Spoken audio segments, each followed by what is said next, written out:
Hello and welcome to another one of D's ADD videos. Today we're going to be looking at the concept of Lewis structures. What is Lewis structures? Lewis structures are a way of drawing your elements, and if we're talking about elements and their valence electrons, okay, or in the case of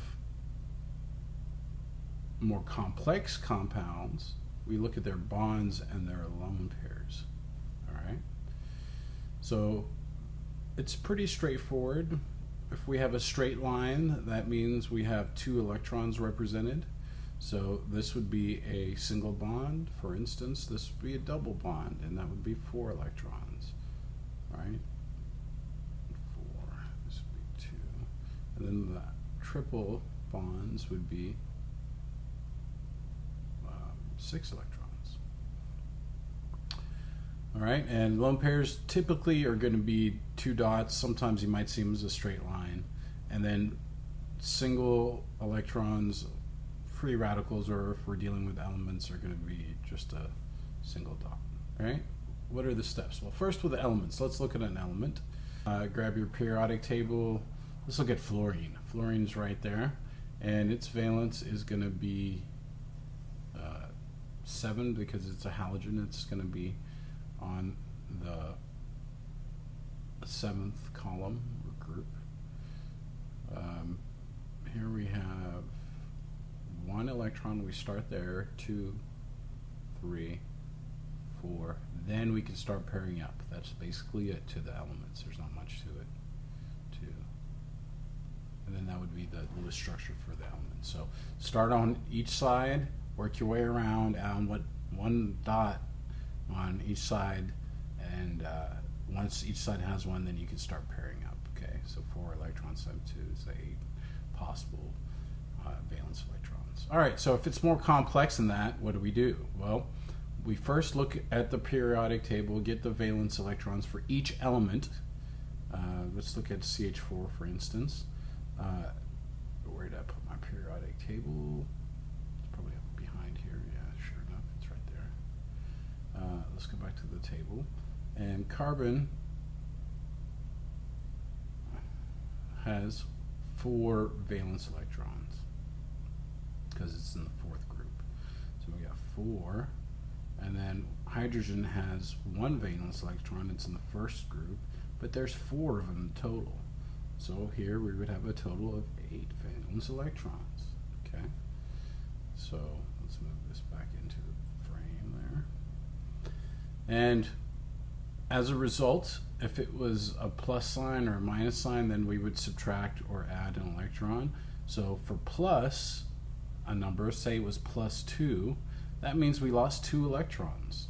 Well, we then have to adjust for that, and our total we just found of 8, and we would have subtracted 2 from that 8. Okay, but if it's an anion, we gained 2 electrons, so we would need to add the 2 to that total number. All right. Then we draw the skeletal structure, putting the least, let's overemphasize that, the least electronegative element in the center.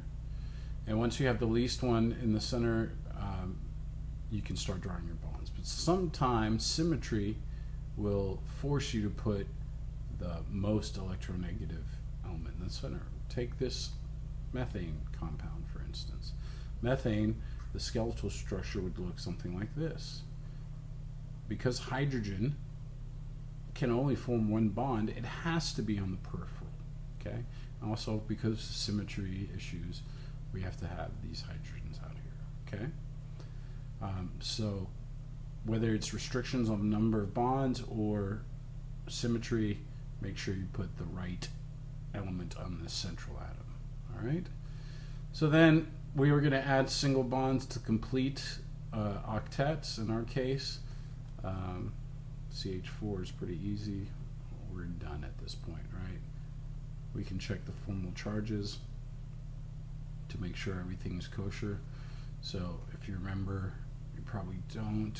It's been a while since you've looked at formal charge, or you might. You're a good student and you reviewed it before you watched this video. It's going to be your valence number of electrons minus the number of bonds plus lone pair electrons. Now it's the actual electrons. If it's just lone pairs, it's a little different, right? So in this case, for instance, the FC of the carbon would be 4, its valence is 4, minus, it's got 4 bonds, and there's no lone pairs on that one, okay? So 4 minus 4 is 0, it's neutral, and all the hydrogens have the same formal charges. It's going to be 1 minus the 1 bond plus the 0 lone pairs, which is also 0, okay?